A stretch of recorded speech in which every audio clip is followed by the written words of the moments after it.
నేను ఒక 10 సంవత్సరాల కింద అంటే తెలంగాణ వచ్చిన కొత్తలో కొన్ని తెలంగాణ జిల్లాల్లో తిరిగినా నేను. తిరిగినప్పుడు అక్కడక్కడ ఊరికి దూరంగా గుడిసెలేసుకొని ఉన్నారు. అవును. ఆ తర్వాత వాళ్ళకి ప్రభుత్వాలు ఆ ప్రభుత్వం, ఈ ప్రభుత్వం డబుల్ బెడ్‌రూమ్ ఇండ్లు ఇవ్వడం, వాళ్ళ పిల్లలకు స్కూల్ ఏర్పాటు చేయడం అనేది కొంత సమాచారం ఉన్నది హ్మ్. నాకు. హ్మ్. ఇప్పటికీ ఊరి బయట గుడిసెలేసుకొని నివసిస్తున్నారా? వాస్తవం. ఇప్పటికీ వారు జంతువులను లేదా అవి వేటాడుకుంటూ బతుకుతున్నారా? నిజమేనా? కరెక్టే. మీరు జిల్లాల వారికి ఉదాహరణ ఇవ్వండి. మీరు ఒక్కొక్క జిల్లా తీసుకోండి. ఇప్పుడు ప్రతి జిల్లాల ఏ జిల్లాలో తీసుకున్నా గానీ, ఇప్పుడు చిందోళ్ళు ఉన్నారు.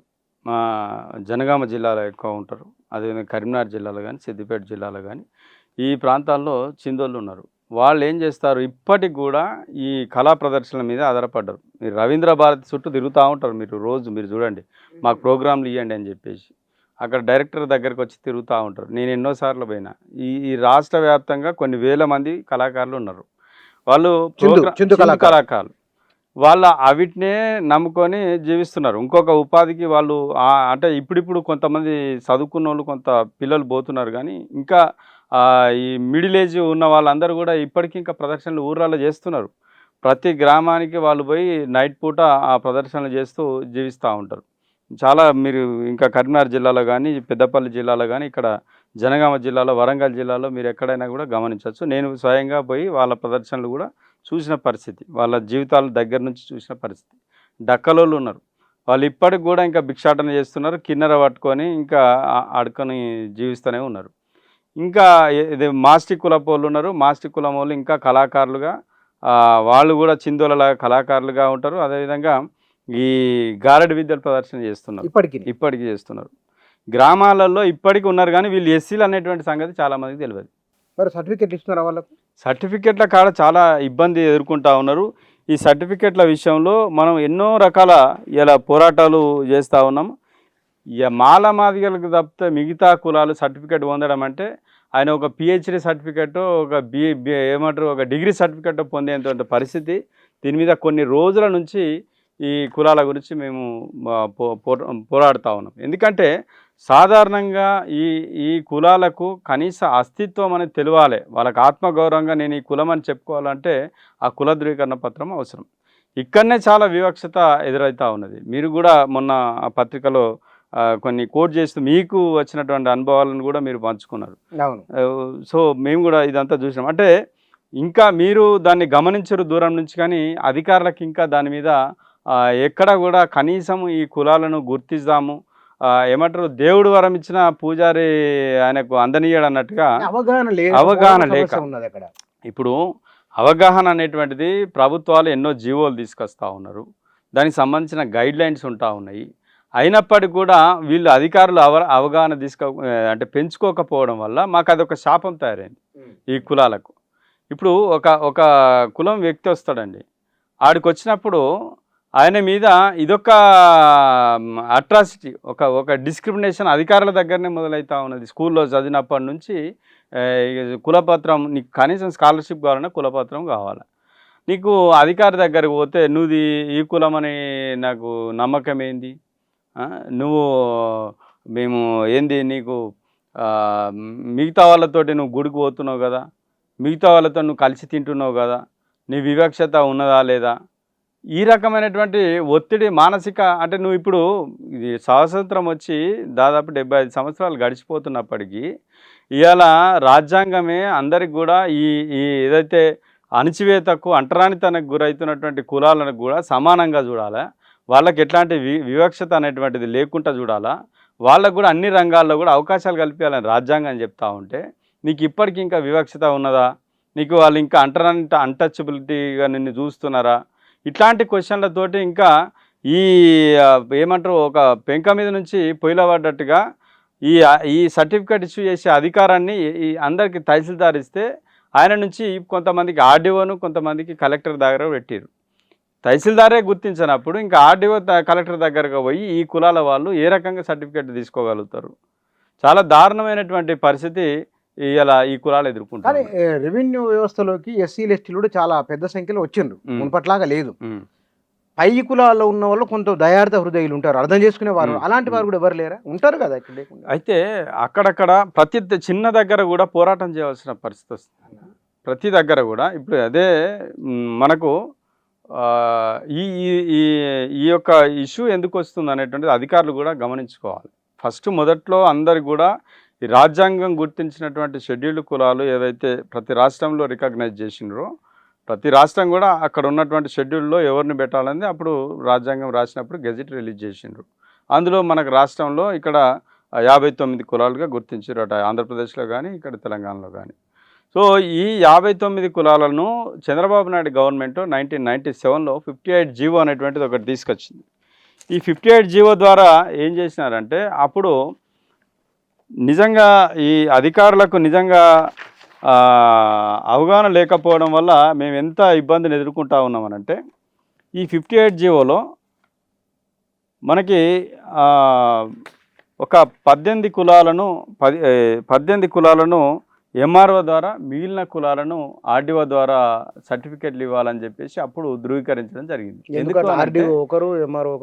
ఎందుకు అట్లా చేసినారనంటే ఈ కులాలు కొంచెం సంచార కులాలుగా ఉన్నాయి. వీళ్ళను అంటే సరైన రీతిలో గుర్తించకపోతే మరి దుర్వినియోగం అయ్యేటువంటి అవకాశం ఉన్నదని చెప్పేసి ఒక ఉద్దేశంతో ఆ రోజు ఈ కులాలను ఈ జీవో నంబర్ 58 ద్వారా 97లో దీన్ని డివైడ్ చేయడం జరిగింది. ఏది ఆర్డీఓ అండ్ ఎంఆర్ఓ పరిధిలోకి. ఇక్కడ దీనివల్ల ఏమైంది అంటే అప్పటి నుంచి కూడా ఈ కులాలు సర్టిఫికేట్ పొందాలంటే చాలా ఇబ్బందులు ఎదుర్కొంటా ఉన్నారు. దాదాపు మనకు 97లో ఇచ్చినప్పుడు 12 కులాలను తహసీల్దార్ ద్వారా పెట్టి మిగిలిన 40 కులాలను అందరినీ కూడా ఆర్డీఓ పరిధిలోకి తీసుకురావడం జరిగింది. ఈ ఆర్డీఓ పరిధిలోకి తీసుకొచ్చిన తర్వాత రకరకాల అంటే మనకు ఏ రకంగా ఈ కులాలను గుర్తించాలి, వీళ్ళకి ఎట్లా సర్టిఫికేట్ ఇష్యూ చేయాలనే దాని మీద ఈ 16 యాక్ట్ 1993లో కొన్ని గైడ్లైన్స్ ఇచ్చింది గవర్నమెంట్. దీని ప్రకారంగా వాళ్ళ యొక్క కల్చర్, ఆ కులం యొక్క కల్చర్ ఏమున్నది, దాన్ని ఎట్లా రికగ్నైజ్ చేయాలా, ఆ కల్చర్ని బట్టి అక్కడ ఉన్నటువంటి ఆ వ్యక్తి దగ్గరికి వెళ్ళి ఆయన ఆచార వ్యవహారాలు గమనించి అక్కడ ఉన్నటువంటి వారితోటి సంప్రదించి ఒక పంచనామా నిర్వహించి వాళ్ళు సర్టిఫికేట్ ఇష్యూ చేయాలని చెప్పేసి స్పష్టమైన గైడ్లైన్స్ ఉన్నాయి. ఇందులో కూడా మనకు డూప్లికేట్స్ని ఎట్లా ఇది చేయాలా, లేకపోతే ఫాల్స్ సర్టిఫికేట్లు క్లెయిమ్ చేసుకున్న వాళ్ళ మీద ఏ రకమైనటువంటి ఎంక్వైరీ చేయాలనేది స్పష్టంగా ఈ జీవోలో ఉన్నది. దీన్ని అందరూ కూడా ఫాలో అవ్వాల్సినటువంటి అవసరం ఉన్నది. కానీ ఈ యాక్ట్ మీద ఏ ఒక్క అధికారికి కూడా పూర్తిగా అవగాహన లేదు. దీన్ని ఫస్ట్ చదువుకోవాలి. తర్వాత 58 జీవో 97లో వచ్చిన దాన్ని ఏ రకంగా బైఫర్కేషన్ క్యాస్ట్లను అట్లా చేసినారనే దాని మీద అధికారులకు ఎవరికి కూడా స్పష్టత లేకుండా పోయింది. సో ఇక్కడ ఈ ఎంఆర్ఓ ద్వారా ఏదైతే ఆర్డీఓ ద్వారా ఇస్తున్నటువంటి సర్టిఫికేట్ ఏదైతే చేస్తూ ఉన్నారో అధికారులందరూ కూడా అది ఇంకా మాకు సంబంధం లేని విషయం. మాకు తెలిసినవి 2 కులాలు, మీరు కావాలంటే మాదిరి సర్టిఫికేట్ తీసుకోండి, అంతేగాని మీ కులం గురించి మాకు తెలియదు. మరి తెలియదు అన్నప్పుడు అధికారులు ఆయన దగ్గరికి పోయి మీ వృత్తి ఏంది నాయన, మీ యొక్క సాంప్రదాయాలు ఏ రకంగా ఫీల్డ్ విజిట్ చేయలేకుండా ఉన్నటువంటి పరిస్థితి. పోగానే డైరెక్ట్ రిజెక్ట్ అని అంటారు. ఎట్లా ఇది ఒక ఆర్ఐ స్థాయిలో, ఎంఆర్ఓ స్థాయిలో వీళ్ళు రిజెక్ట్ చేస్తే దాన్ని మళ్ళా ఛాలెంజ్ చేయడానికి కోట్ల చుట్టూ తిరగాల్సిన పరిస్థితి. ఇప్పుడు దీంట్లో ఒక డక్కలి వారు తీసుకున్నాం, ఒక చిందు వారు తీసుకున్నాం, మనం బుడగ జంగం తీసుకున్నాం. బేడా బుడగ జంగం కూడా ఎస్సీలే కదా? బేడా బుడగ జంగం కూడా ఎస్సీలే కదా? ఎస్సీలే. దీంట్లో కూడా అంటే ఇక్కడ కొన్ని ఇంత ఆర్డీఓ ద్వారా ఎంఆర్ఓ ద్వారా ఇస్తున్నప్పటికీ కూడా ఇందులో కూడా కొన్ని కులాలలో ఏమంటారు తప్పుడు పత్రాలు పొందినటువంటి పరిస్థితిలో ఉన్నది. మాకు కూడా కొంత కంప్లైంట్స్ రావడం జరిగింది బేడబుడ్గా జంగం విషయంలో. ఎక్కువగా అంటే ఫాల్స్ సర్టిఫికేట్ క్లెయిమ్ చేసినట్టుగా కొంత మాకు సమాచారం ఉన్నది, కంప్లైంట్స్ కూడా రావడం జరిగింది. సో ఇట్లా బేడబుడ్గా జంగం కానీ, చిందు కానీ, డక్కలు కానీ ఇవన్నీ కూడా అంటే వేరే వాళ్ళు తీసుకున్నారు, వాళ్ళ తీసుకుంటున్నట్టుగా వస్తున్నాయి. అంటే ఫీల్డ్ విజిట్ చేయడంలో వీళ్ళు నిర్లక్ష్యం వహిస్తూ ఉన్నారు ఎవరు? అధికారులు, ఆర్ఐ స్థాయి అధికారులు. ఇప్పుడు ఇంకొక విషయము, మీరు ఇంతకుముందుగా ప్రస్తావించినట్టుగా ఉమ్మడి మహబూబ్నగర్ జిల్లాలో మాదాస్కూరు అనేటువంటి ఒక కమ్యూనిటీ ఉన్నది. ఆ కమ్యూనిటీని గెజిట్లో గుర్తించినారు, షెడ్యూల్ లిస్ట్లో గుర్తించినారు. వాళ్ళు ఎంత సఫర్ అవుతున్నారంటే ఇప్పుడు అక్కడ వాళ్ళు అడ్మిషన్స్ తీసుకోవాలంటే కూడా పిల్లలందరూ కూడా ఇలా విద్యకు కూడా దూరం అయ్యేటువంటి పరిస్థితిలో వాళ్ళు. వాళ్ళ దాంట్లో వాళ్ళు మరి మిగతా షెడ్యూల్ కులాలతో వివాహ సంబంధాలు ఉన్నాయా? మిగతా షెడ్యూల్ కులాలతోటి ఉండయండి. ఇక్కడ మనకు ఏదైతే కేటగరైజేషన్ లిస్ట్లో మొన్న ఇచ్చినటువంటి ఎస్సీ కేటగరైజేషన్ లిస్ట్ మొన్న 2025లో మనకు వర్గీకరణ చేసినారు. ప్రతి కులాన్ని ఇవాళ గెజెట్లో గుర్తించడం జరిగింది. గ్రూప్ 1లో గుర్తించిండ్రు.